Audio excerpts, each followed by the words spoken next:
இனிமே கண்ணை மூடிட்டு கடலை எண்ணெய் வாங்கலாம். ஏன்னா மந்த்ரா கடலை எண்ணெய் இதயத்தின் தயாரிப்பு.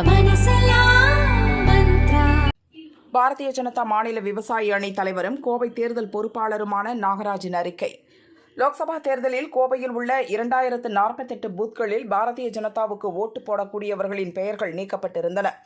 இவர்கள் சொந்த வீட்டில் வசிப்பவர்கள், 30 ஆண்டுகளுக்கு மேலாக ஓட்டு போட்டு வருபவர்கள். உச்சகட்டமாக கவுண்டம்பாளையம் வாக்குச்சாவடி எண் 214 823 பேர் நீக்கப்பட்டிருந்தனர்.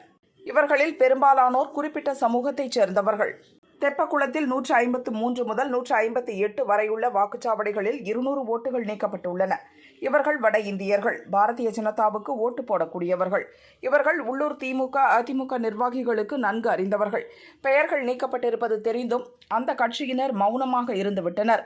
காரணம், அந்த ஓட்டுகள் அவர்களுக்கு வராது என்பதுதான். கோவையில் மட்டும் இதுபோல் 1 லட்சம் பெயர்கள் டெலிட் செய்யப்பட்டுள்ளன. கவுண்டம்பாளையம் பூத்தில் 823 ஓட்டுகள் குறைந்த போதே விழித்திருக்க வேண்டிய மாவட்ட நிர்வாகம் மௌனமாக இருந்துவிட்டது.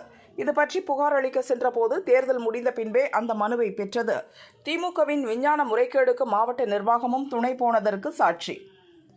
அன்று கள்ள ஓட்டு போட்டு ஆட்சியை பிடித்த திமுக இன்று நல்ல ஓட்டுகளை நீக்கி முறைகேடு செய்து ஜனநாயகத்தை படுகுழியில் தள்ளி இருக்கிறது. இதை பாரதிய ஜனதா இத்துடன் விடாது. ஜனநாயக ரீதியாக தொடர் போராட்டத்தை முன்னெடுக்கும் என்று நாகராஜ் கூறியுள்ளார்.